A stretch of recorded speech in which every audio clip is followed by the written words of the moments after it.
Hello, today I'm going to be painting this little mountain scene with the little stream. I'm using an iPad Pro and Procreate. This is not going to be a tutorial where I go into in depth on how I do things. It's just going to be more of a guide of how I make things up and just general advice along the way. If you want to know which tools I'm using exactly and how I use them, I'll put a link in the description of this video. And that is much slower and is going to tell you exactly how I do exactly what I'm going to do now. Okay, so back to this one. This painting only took me about 20 minutes. It's a quick one and I just made it up from my imagination. I haven't really painted anything for a couple of weeks, and when I take any time off like that, I try to just make things up and have a bit of fun. Usually if I haven't painted for a while, I know 2 weeks isn't that long, but usually I paint every day. But I took a break, and usually if I try anything too difficult after a couple of weeks, it generally doesn't go well. So if I just kind of scribble and get back into it, maybe the next one I can like push it more. But for me, it takes time to get back into painting after any time off. I guess it's kind of like any hobby really. Running or whatever, you don't just go back to running 20 miles or something, you do it bit by bit. So I think painting's the same. You have to take your time depending on how often you do it. It's like people say, it's just the reps, and the more reps you do, the easier it gets. But you can lose it quite quickly if you stop.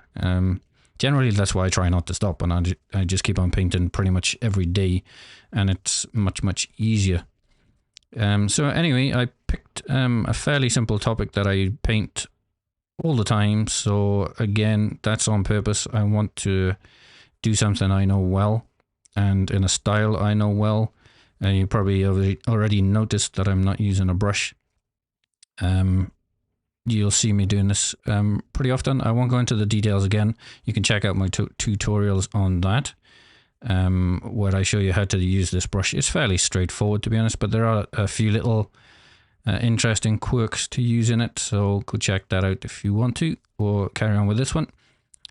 So how I come up with what I'm painting, before I start, I'll have a rough idea in my head of what I want. Now, when I say rough, it's very rough. I don't really know what it's going to turn out like. And I don't really mind. It's not supposed to be a great painting. It's not supposed to be a masterpiece. It's supposed to be fun and just get me back into painting before I try something maybe a bit more serious. Or maybe not. I quite like painting like this, and mostly why I paint is for fun. So I try to stick what I like to do. Not really pressured by what other people want me to paint. You know, if I was into that, I'd have to paint Disney stuff all the time or something, which I don't really enjoy. So I like painting landscapes and simple ones, really. I have painted ultra realistic ones that take hours and hours and hours, and I don't really find that enjoyable. Some people do. Some people love the details. If you're into that, that's great. I'd actually like that if I could have the patience to do all the little details, but I don't. Over the years, I've learned just not to fight it so much. Just go with what works for you.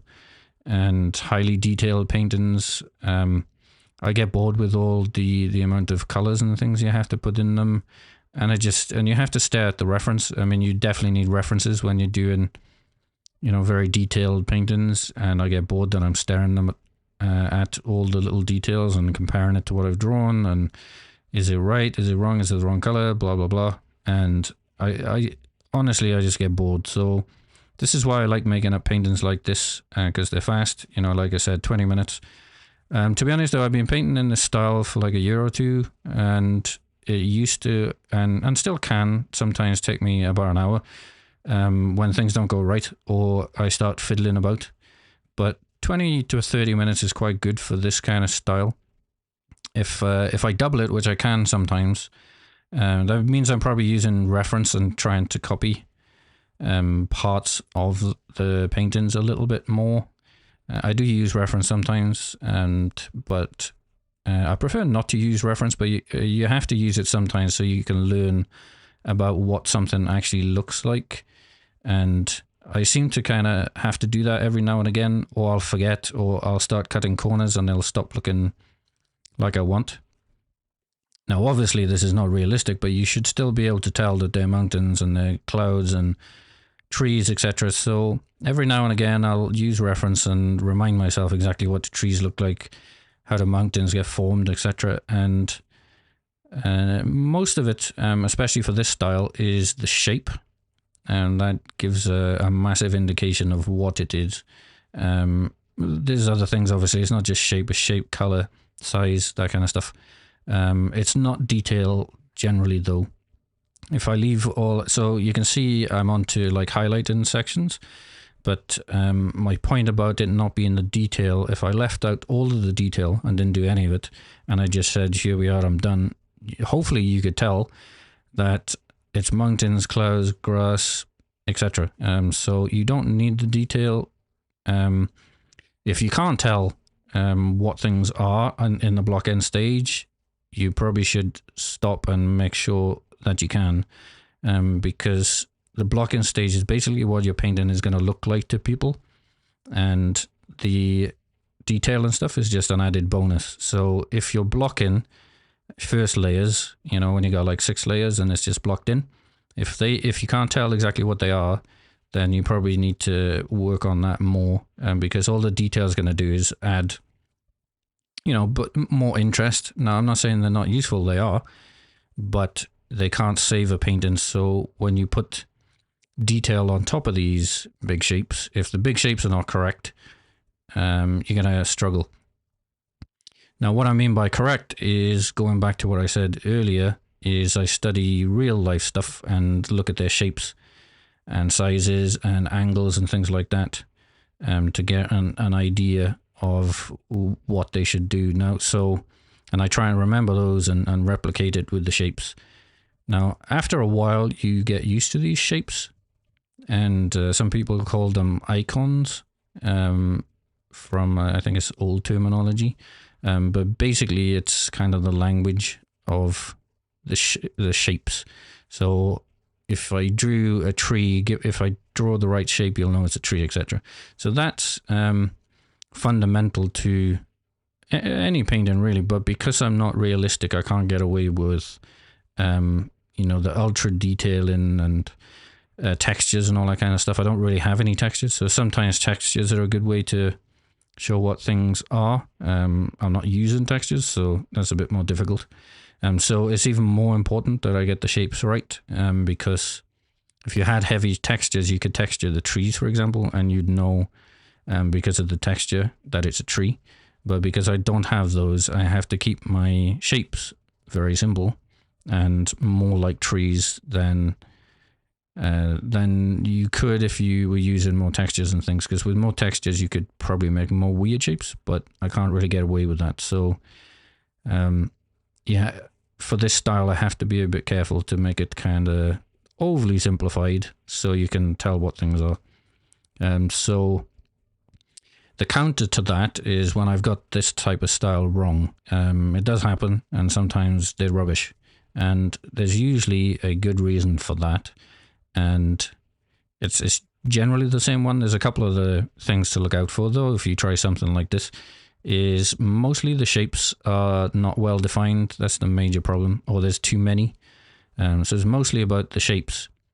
Or they're not separated nicely. Composition is a big part of this as well. And that's a bigger topic than I can really talk about right now.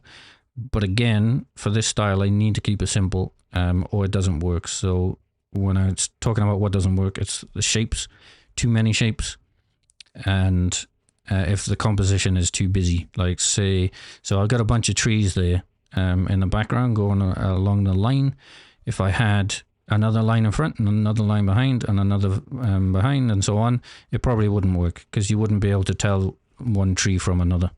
So I've made that mistake plenty of times. I think it's kind of natural, though, that when you have a simple painting like this, our tendency, and it is for me, is, ooh, how do I make this better? And usually we think more is better. So we add more and more and more, and it's just like, surely if I add more trees, they'll look even better. And usually it's the opposite. It's for painting, and anyway, for other stuff, then yeah, maybe so. But for painting, usually it's taking trees away, having one mountain instead of two, having a couple of stones instead of 100, and so on. But that's very hard to do, and because we like adding loads of stuff, and it feels kind of like cheating too, that if I only have 2 rocks, it only takes me a few seconds, and then I'm done. I think it's human nature to think that if we're going to do something and it's going to succeed, it had to be hard. And that's not always true. But I still struggle with this. Possibly too many rocks in the water, possibly, and there's possibly too many little trees up front. I probably didn't need those at all, the bushy things. So it's easy to see now in hindsight. I painted this earlier, now I'll talk over it. You might wonder why I don't talk while I paint. I can't do both at the same time very well, because I can't concentrate on what I'm doing and speaking at the same time. I think when other YouTubers do this, I could be wrong, but I think they've practiced their painting before, and they're painting it for the second or third or fourth time, and doing many takes and making sure that what they do makes sense. So I think that's much more difficult to do and takes a lot of time. So this is just more off the cuff. I can go and paint it and then try and explain what's going on. What's going on after it.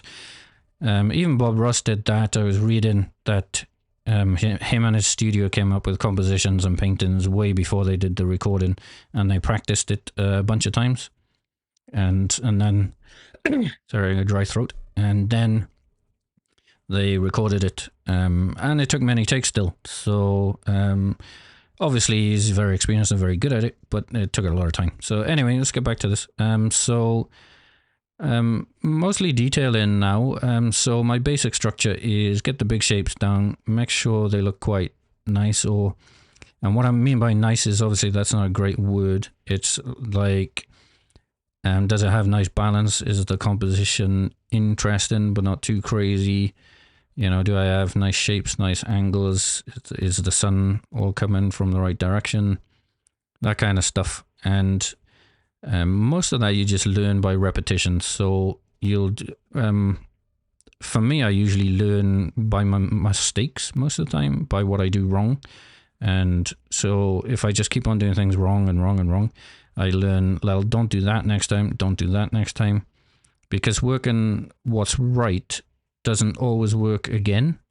So say I have the trees in the right place or the stones in the right place, I can't keep on putting them in the right place because it would be the same painting. So what's easier to learn is what not to do. So things like I was talking about earlier is don't have too many shapes, don't have too much detail, don't have too much anything really. Try and keep it as simple as possible. But that is the hardest thing, actually. So I know I say it like it's easy, and I say, well, just make it simple. I know that's actually the hardest thing. I could easily paint something with a million things in it, and it would look terrible. But that's actually much easier than painting 2 or 3 things well. Now, you could argue I'm not even really painting these, but painting is all about making the shapes, right? So it doesn't matter if you use a million brushes or none. You're still making shapes. I just like to make them in a big, very quick gesture rather than, lots of little scribbles to get a shape when I can just do it in one big sweep. But even that is simplifying the process there. And that comes with troubles too, is that's not always straightforward, and some of my shapes are pretty rubbish. One thing I will note here is you're seeing me use the eraser brush on one of the layers to add a bit of texture. I don't generally do this, but I thought I'd give it a go, and I'm not convinced or if I like it or not. But one thing I like to do in each painting is try something a little bit different each time. Not to say I haven't tried the texturing before. I just wanted to try it again, and you can see I'm pausing, and when I'm doing that, I'm kind of reviewing every little bit that I did before, and it's like, do I like this? And as long as I don't hate it, I won't get rid of it. If I hate it, I would press undo and just leave it. So there's a lot of little experiments going on like that. So I do that for kind of every little bit. I'll stop, have a look. Do I like it? Otherwise, I undo and say, no, let's just keep it simple. And those textures, arguably, they weren't needed. So looking back now, I probably would have not done it. But it's a nice technique if you want to add textures. There's nothing wrong with them. I think when you add some textures, you probably got to add more to somewhere else though. But there we go. Hopefully you learned something new, and I had fun doing it anyway. So if you like this stuff, give me a sub and a like, and I'll catch you in the next one. Thanks.